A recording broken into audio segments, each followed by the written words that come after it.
U.S. Secretary of State Mike Pompeo has described India as an important partner, saying a free nation should unite to face the challenges from China to India and other countries in Asia. He said, and I will quote, "I think that the whole world is coalescing around the challenge that we face from China. I'm confident that democracies, the free nations of the world, will push back on these."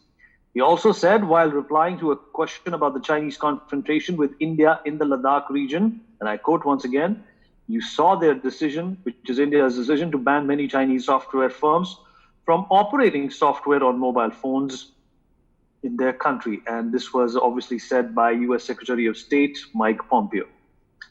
General Parihar still with us.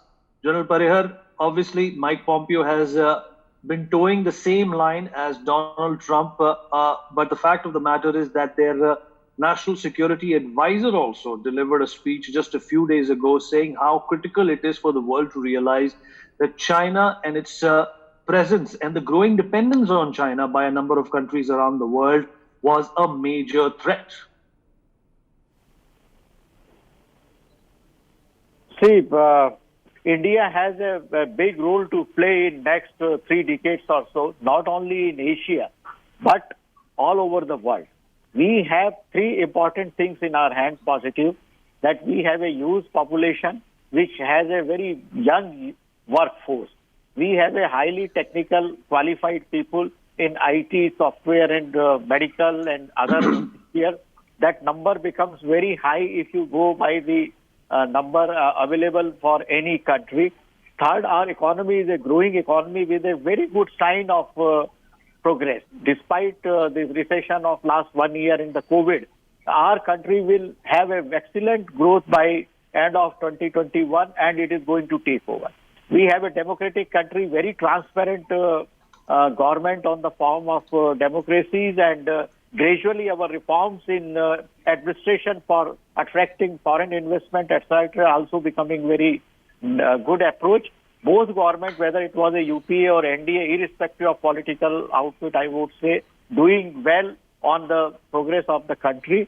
So all these 3 factors, then our position in the Asia, that we are very close to China by borders, etc. We are the first one who can counteract China by with all combination of geopolitical status, our all economic and defense and all other factors. So if anybody, any country in the future can counteract China in its economy and its aggressive policies, it will be the India. Everything will revolve over the India as a nodal point. And I'm sure both of us will be going to watch this till 2050, at least I'm sure about you. And you will see that India will take over China in due course of time. Remember one thing, that never consider China as your friend. I would repeat again and again, because in Chinese doctrine, they have specified that in 2040, 2050, if China has to become a super duper global power, it will be obstructed only by the India, not by the US.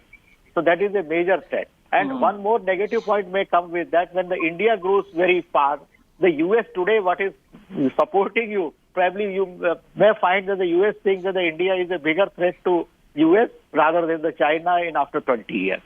So in international politics, nothing is permanent. Nothing is permanent. It is on the time and all. So you have to make a roadmap of 30 years and you see how the India grows and take over China. Absolutely, General Parihar. Appreciate you joining us with that extremely optimistic feedback on these developments. For more such videos, subscribe to the NewsX YouTube channel, hit the bell icon.